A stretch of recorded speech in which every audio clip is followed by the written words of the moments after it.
2021 Angkatan 1 Universitas Ahmad Dahlan. Berikut video praktek pembelajaran uji kinerja saya.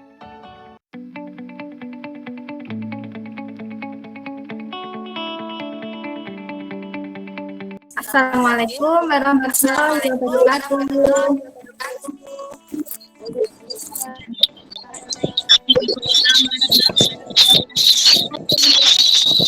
Oke, apa kabar anak-anak hari ini? Baik. Alhamdulillah. Bu Guru akan mengecek kehadiran kalian terlebih dahulu ya. Yang pertama ada Mbak Airin. Hadir nggak ya Mbak Airin hari ini? Hadir, Bu. Oke. Terus ada Mbak Arin. Selanjutnya Mas Fadli. Ya, Mas Fadli hadir. Terus Mbak Kaila. Hadir, Bu. Oke. Mas Marcel. Hadir, Bu. Ya. Terus Mbak Ica. Hadir, Bu. Oke. Mas Muhammad Desta. Mbak Tania. Ini hadir, Bu. Oke, Mbak Arin hadir. Oke. Semua hadir ya pada hari ini ya. Nah, mari anak-anakku sebelum kita belajar kita berdoa terlebih dahulu ya. Dipimpin oleh salah satu Mas Fadli dipimpin untuk berdoa. Yuk.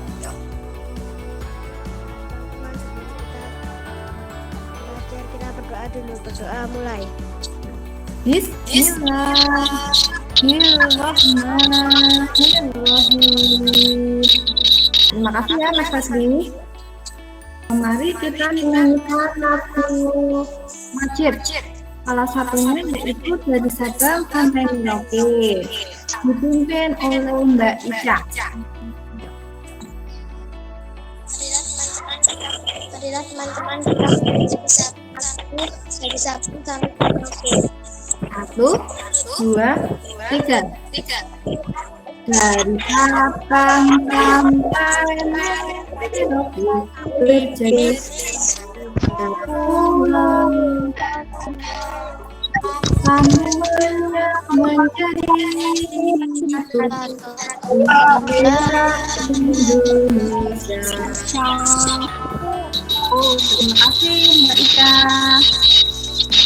Nah, kita lanjutkan. Pada minggu lalu kita sudah belajar tentang pekerjaan, ya kan? Masih ada yang ingat? Pekerjaan yang ada di sekitarku. Okay? Nah, hari ini Bu Guru akan memberikan sebuah gambar. Coba kalian perhatikan gambar ini, nggih. Ibu. Siapa yang tahu? Ini gambarnya siapa ini? Ayo, gambarnya siapa? Gambarnya Kak Seto, iya, betul sekali. Itu ada gambarnya Kak Seto. Kak Seto pekerjaannya apa? Dia seorang dongeng dan juga apa? Ketua Perlindungan Anak Indonesia.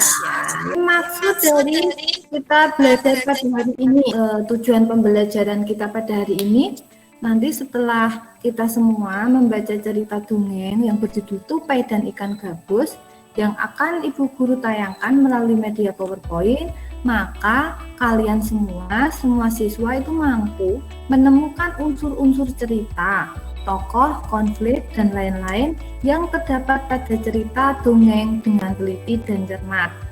Lalu, yang kedua, setelah membaca cerita dongeng Tupai dan Ikan Gabus, siswa mampu menyajikan unsur-unsur cerita tokoh, konflik, dan lain-lain yang terdapat pada cerita dongeng dalam bentuk peta pikiran. Nanti dikerjakan di LKPD. Kemudian yang nomor 3, setelah siswa dan guru bersama mencermati tayangan video tentang eksploitasi sumber daya alam, eksploitasi itu penyalahgunaan, okay?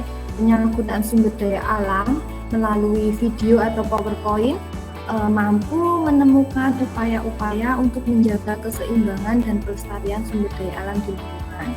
Kemudian yang keempat, Setelah siswa dan guru bersama mencermati tayangan video tentang eksploitasi sumber daya alam, siswa mampu melakukan kegiatan upaya menjaga keseimbangan dan pelestarian sumber daya alam di lingkungannya. Lalu selanjutnya, materi belajar kita nanti ada unsur-unsur cerita atau dongeng, dan juga ada upaya menjaga keseimbangan dan pelestarian sumber daya alam di lingkungan. Nah, Bu Guru mau tanya terlebih dahulu, apa judul dongeng yang pernah kalian baca atau kalian lihat? Dongeng apa yang pernah kalian baca, anak-anak? Maling kundang. Maling kundang, ya, maling kundang. Maling kundang itu ceritanya bagaimana dong? Anak yang durhaka. Iya, betul sekali. Itu anak yang durhaka. Nah, di situ di dongeng maling kundang itu pasti ada pesan moralnya. Apa pesan moral dari dongeng maling kundang itu? Tidak boleh durhaka. Iya, Tidak boleh durhaka kepada orang tua. iya, betul, tepat sekali, pintar. Pesannya itu kita tidak boleh durhaka kepada orang tua, ya. Jangan menjadi anak yang durhaka, tidak mau mengakui ibunya.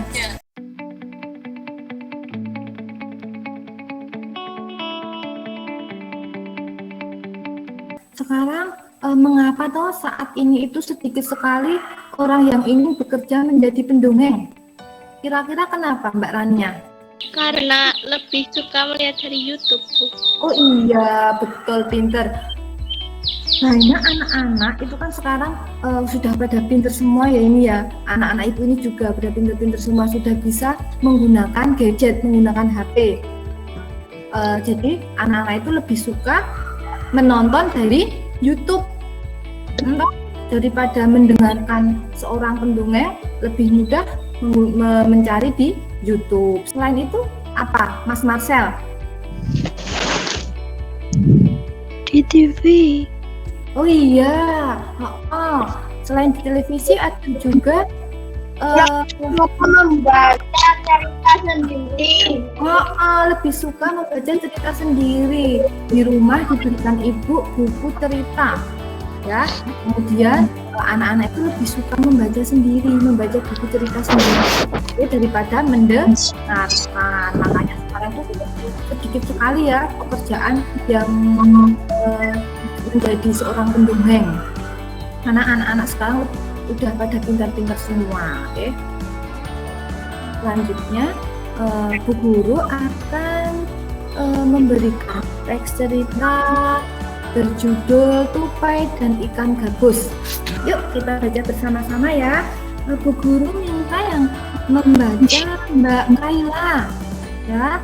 Mbak Kaila, terus nanti dilanjutkan Mbak Airin, ya. Yang lain yang tidak membaca di-mute dulu nggih suaranya nggih. Nggih. Ya, yuk silahkan Mbak Kaila, dibaca dulu Mbak Kaila. Tupai dan ikan gabus. Dahulu kala hiduplah sepasang sahabat di daerah Kalimantan Barat. Mereka adalah seekor tupai dan seekor ikan gabus. Setiap hari mereka melakukan kegiatan bersama, mencari makan, bermain, bahkan mengunjungi tempat baru selalu dilakukan bersama. Suatu hari, tupai tidak melihat gabus sahabatnya. Ia mencarinya ke tempat biasanya gabus tinggal. Ketemu, tupai sangat kaget. Gabus terlihat lesu, ternyata ia sedang sakit. Tupai sangat sedih. Ia menawarkan makanan untuk sahabatnya. Namun, gabus tidak berselera makan. Gabus hanya menginginkan satu jenis makanan yang diyakininya dalam menyembuhkan penyakit. Tupai berjanji akan mencari demi sahabatnya. Oke, lanjutkan Mbak Rania, coba Mbak Rania. Dibaca Mbak Rania. Setelah gabus mengantarkan makanan yang dapat menyembuhkan penyakitnya, tupai sangat kaget. Ia harus mencari hati ikan hiu. Ikan hiu sangat ganas. Tidak terpikir olehnya ia bisa mendapatkannya. Namun tupai bertekad untuk mendapatkannya. Ia ingin sahabatnya sembuh.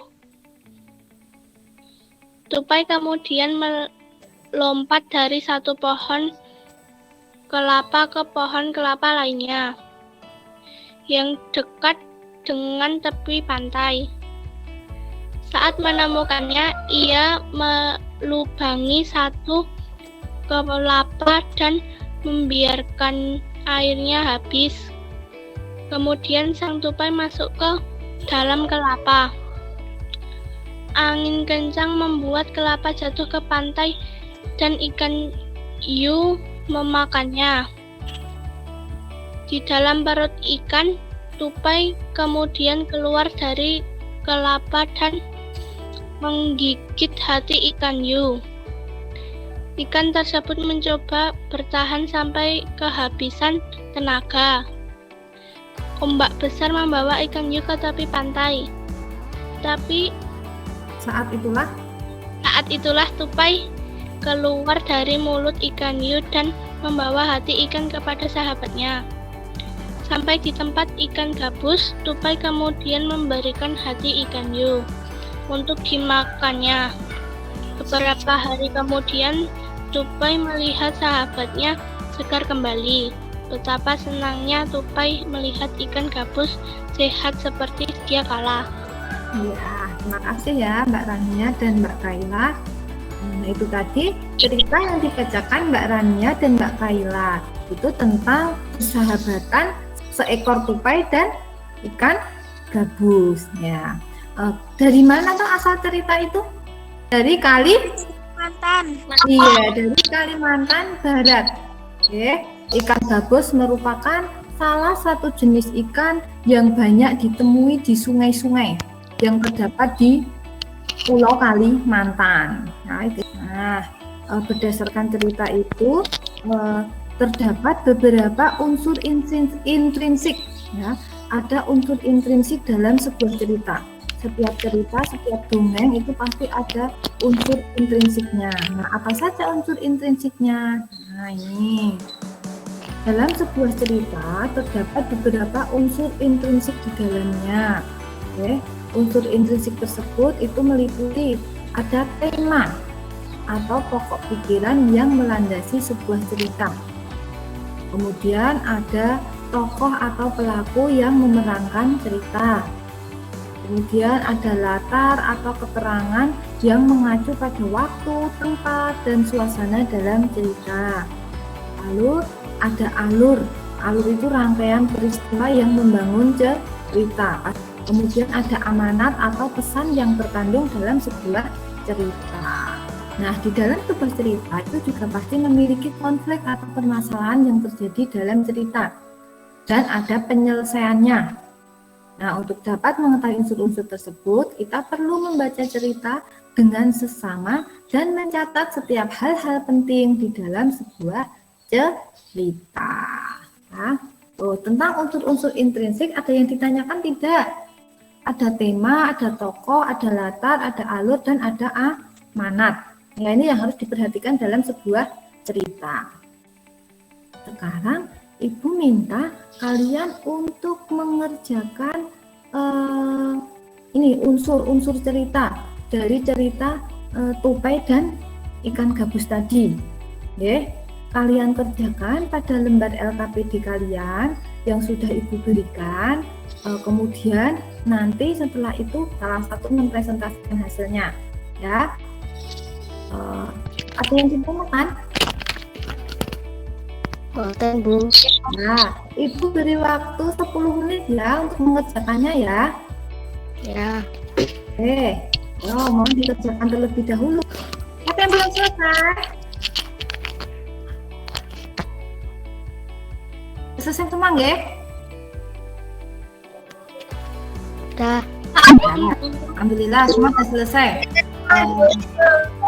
Ya, sebelumnya ada teman yang mempresentasikan, Ibu akan menjelaskan terlebih dahulu, kaitannya dengan seorang pendongeng tadi. Tahukah kamu dalam bercerita, pendongeng sering menggunakan wayang yang terbuat dari kayu. Wayang tersebut dibuat oleh siapa?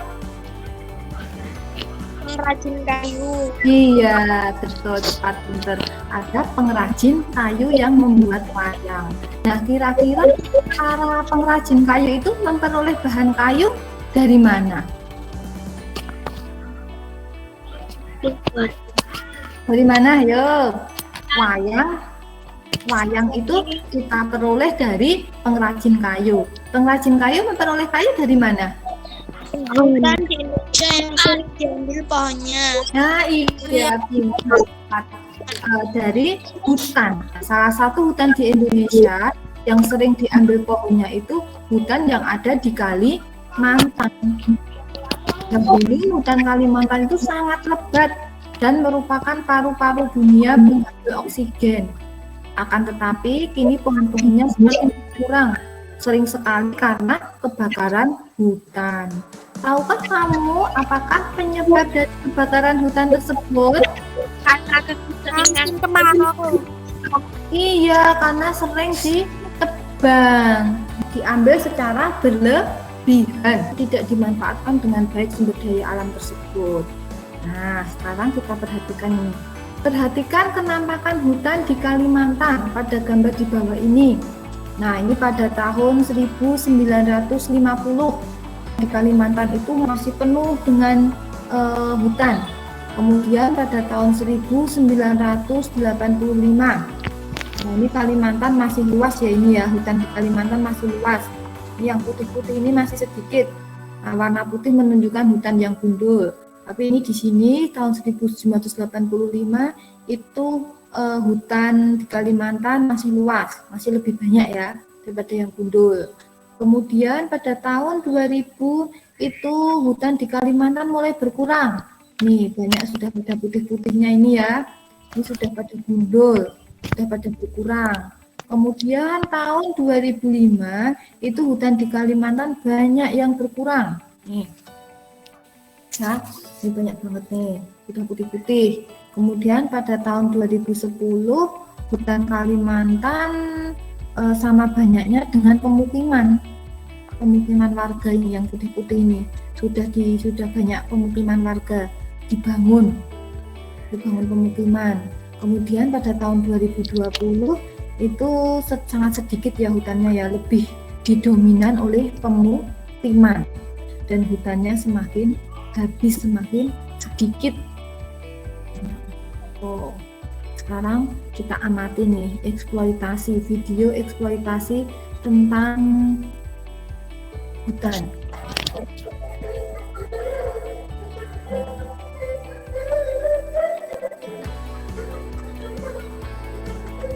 Kedengeran tidak?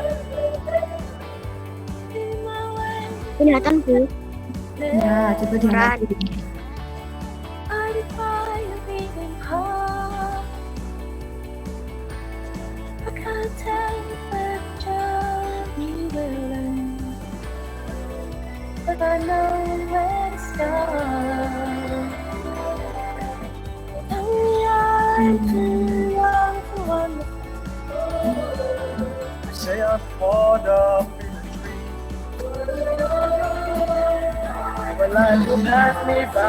Pengambilan pembunuhan hewan-hewan liar.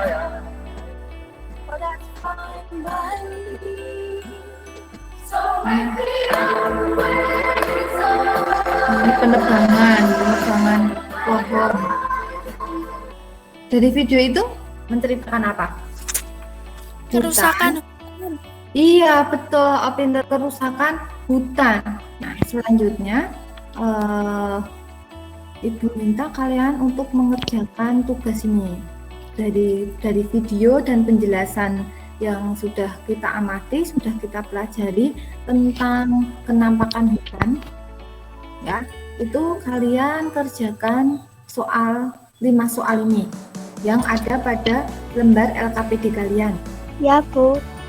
Nah, yuk silahkan dikerjakan. Sudah selesai, anak? Sudah, Bu. Oke, sudah selesai. Sekarang coba temukan unsur-unsur cerita yang ada dan tuliskan pada kolom berikut ini, pada menyajikan dalam bentuk peta konsep ya.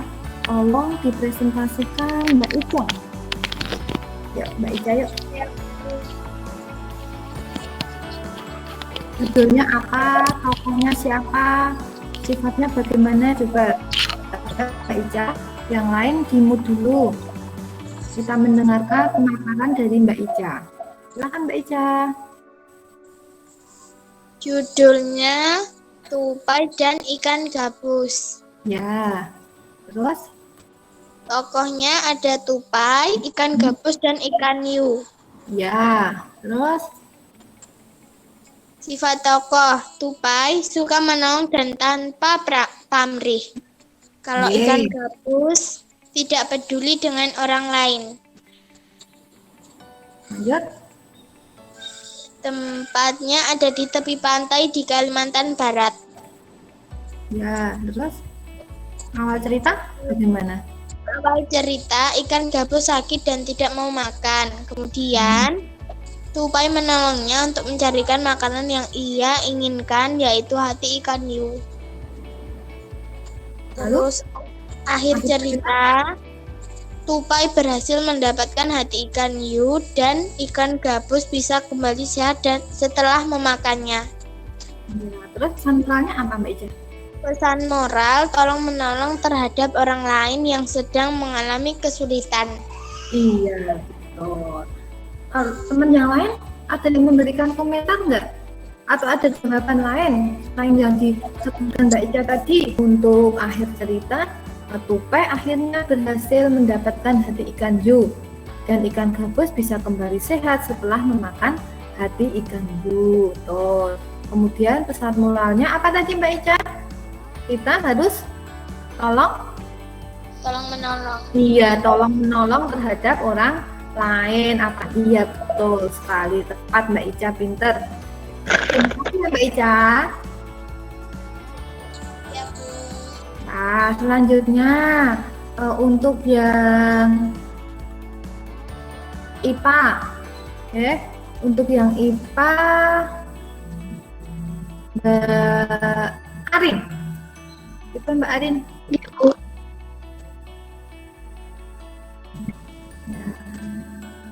Tadi ada 5 pertanyaan ya, Mbak Arin. Nah, Bandingkan kenampakan hutan pada tahun 1950 dan 2010. ya. Hutan di Kalimantan tahun 1950 hampir menutupi seluruh Kalimantan. Sedangkan tahun 2010 hutan di Kalimantan sudah sama banyaknya dengan pemukiman. Ya. Kedua, bagaimana kondisi hutan jika terjadi penebangan hutan terus-menerus? Hutan gundul dan bisa menyebabkan banjir dan tanah longsor. Hewan-hewan juga akan kehilangan habitat aslinya. 3. Apa yang akan terjadi di hutan semakin berkurang?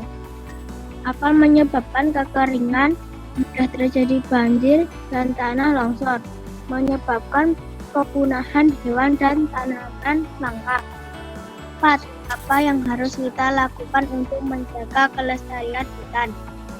Melakukan reboisasi, melaksanakan sistem tebang pilih, tidak membuang sampah sembarangan di hutan. Sikap apa yang sebaiknya dimiliki oleh pengrajin kayu agar kelestarian hutan tetap terjaga? Adalah pengrajin kayu sebaiknya melakukan reboisasi. Iya, sudah cukup Mbak Arin? Ada yang lain, teman yang lain ingin menanggapi? Tidak, Bu. Sudah cukup ya. Jadi pada tahun 1950 itu hampir hutan di Kalimantan itu hampir menutupi seluruh Kalimantan. Kemudian pada tahun 2010 hutan di Kalimantan sudah sama banyaknya dengan pemukiman, seimbang. Kemudian untuk yang kedua, bagaimana kondisi hutan jika terjadi penebangan terus-menerus? Maka hutan menjadi gundul, bisa menyebabkan banjir dan tanah longsor. Kemudian juga tadi Mbak Arin menyebutkan hewan-hewan juga akan kehilangan habitatnya. Seperti tadi yang ada di video tadi ya, semua sudah pada hilang, jadi menjadi punah. Kemudian apa yang akan terjadi jika pohon di hutan semakin berkurang, itu akan menyebabkan kekeringan, mudah terjadi banjir dan tanah longsor. Kemudian juga menyebabkan kepunahan hewan dan tanaman langka. Bayangkan aja kita juga misal tidak ada pohon-pohon, kita akan kekurangan oksigen, ya. Lalu apa yang harus kita lakukan untuk menjaga kelestarian hutan? Itu tadi Mbak Airin menyebutkan kita melakukan reboisasi. Iya, penanaman hutan kembali, kemudian melaksanakan sistem tebang pilih, dan juga tidak membuang sampah sembarangan di hutan, ya. Kemudian tidak membuang bekas rokok di dalam hutan sembarangan, tidak menyebabkan kebakaran. Lalu sikap yang sebaiknya dimiliki oleh pengrajin kayu agar kelestarian hutan tetap terjaga itu apa? Maka pengrajin kayu harus melakukan reboisasi, yaitu setelah pohon ditebang, kemudian pengrajin kayu melakukan penanaman kembali. Ya, betul, tepat sekali Mbak Arin. Terima kasih ya Mbak Arin. Ya, Bu.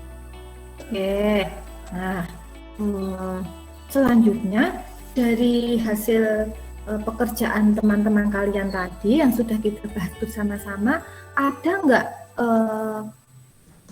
materi yang belum kalian pahami? Ada tidak? Apa semua sudah jelas? Sudah jelas, Bu. Jelas. Sudah jelas ya, alhamdulillah. Berarti semua sudah paham ya upaya untuk menjaga kelestarian sumber daya alam dan juga unsur-unsur intrinsik pada sebuah cerita ya. Semua sudah paham ya? Sudah. Nah, baik, kalau sudah paham Ibu lanjutkan. Nah, jadi kesimpulannya pesan moral yang ada pada cerita Tupai dan Gabus tadi itu masalah besar yang bisa diselesaikan bersama dengan sahabat. Oleh karena itu kita harus menjaga persahabatan kalian dengan selalu berbuat baik dan bertutur kata baik. Selanjutnya tugas individu, buat tugas individu ya, kalian kerjakan, kalian lakukan kegiatan upaya menjaga keseimbangan dan pelestarian sumber daya alam di lingkungan sekitarmu. Kemudian kalian tunjukkan kegiatan tersebut ke dalam bentuk foto atau video dan kirimkan melalui WA grup atau WA pribadi Bu Guru ya. Kalian melakukan kegiatan upaya menjaga keseimbangan di sekitar lingkunganmu. Oke. Kamu misalnya contohnya apa toh kegiatan yang untuk menjaga keseimbangan sumber daya alam itu tidak membuang sampah sembarangan, kemudian melakukan reboisasi tadi itu kan bisa dilakukan di lingkungan sekitarmu. Nah, nanti kalian lakukan kegiatan tersebut, ya. Kalian lakukan kegiatan tersebut, kemudian difoto. Ini Bu, foto saya baru menanam pohon. Atau ini Bu, saya membuang sampah pada tempatnya dan lain-lain ya. Pokoknya kegiatan upaya menjaga pelestarian sumber daya alam. Oke, paham? Sampai di sini untuk tugasnya anak-anak. Oke, terima kasih. Nanti setelah ini kalian lakukan ya, kemudian dikirimkan melalui WA ya.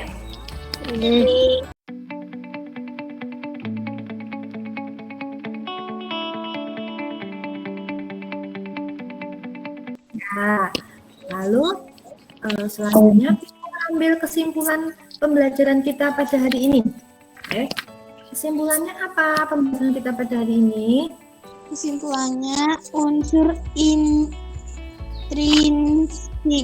dalam cerita meliputi satu, tema yaitu pokok pikiran yang melandasi sebuah cerita. Dua, tokoh yaitu pelaku yang memerankan cerita. Tiga, latar yaitu keterangan yang mengacu pada waktu, tempat, dan suasana dalam cerita. Empat, alur yaitu rangkaian peristiwa yang membangun cerita. 5, amanat yaitu pesan yang terkandung dalam cerita. Ya, itu yang bahasa Indonesia. Kemudian untuk yang IPA upayanya apa aja kesimpulannya? Coba dibaca. Pemanfaatan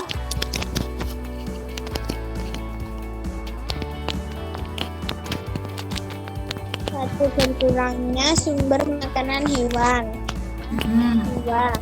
Hilangnya habitat dan menurunnya jumlah populasi hewan. 3. Rawan terjadi bencana alam seperti erosi, tanah longsor, dan abrasi serta mengurangi keindahan lingkungan. Iya, jadi kita harus mengelola atau memanfaatkan sumber daya alam yang kita miliki ini dengan baik ya, jangan sampai mengeksploitasi ya, jangan sampai menyalahgunakan. Tuh, banyak ya. Jadi anak-anak kalian sudah paham semua ya? Materi kita hari ini, maka Bu Guru akan mengadakan evaluasi. Nah, evaluasi. Nah, evaluasi ini melalui Google Form dari apa yang sudah kita pelajari tadi. Oke, nanti kalian buka link berikut ini, ya. Nanti Bu kirim lewat WA grup ya, linknya. Kemudian nanti kalian kerjakan. Oke, ada 10 soal, 5 soal bahasa Indonesia, kemudian 5 lagi soal alfabet. Yes, Bu. Bagaimana perasaan kalian tentang mengikuti pembelajaran hari ini, anak-anak? Menyenangkan atau membosankan? Ya, menyenangkan ya. Terima kasih ya. Belajar kita pada hari ini dapat bermanfaat ya. Mari anak-anak, sebelum mengakhiri pembelajaran kita pada hari ini, kita menyanyikan lagu daerah terlebih dahulu. Lagu Ampar-Ampar Pisang. Yuk, bisa kan semuanya menyanyikan lagu Ampar-Ampar Pisang? Yuk, mari kita menyanyikan lagu Ampar-Ampar Pisang. Dipimpin oleh Mbak Rania. Mbak Rania dipimpin teman-temannya menyanyikan lagu Ampar-Ampar Pisang. Mari teman-teman kita menyanyikan lagu. Yuk, 1, 2, 3. Ampar-ampar pisang, pisangku belum matang. Diurut dari Mangga lepak,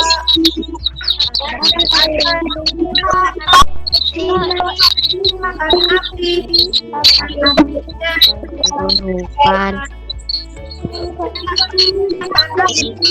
Apinya kesurupan. Ya, terima kasih ya anak-anak. Mari kita akhiri belajar kita pada hari ini dengan membaca doa. Kita berdoa menurut keyakinan dan kepercayaan masing-masing. Ya, berdoa dimulai.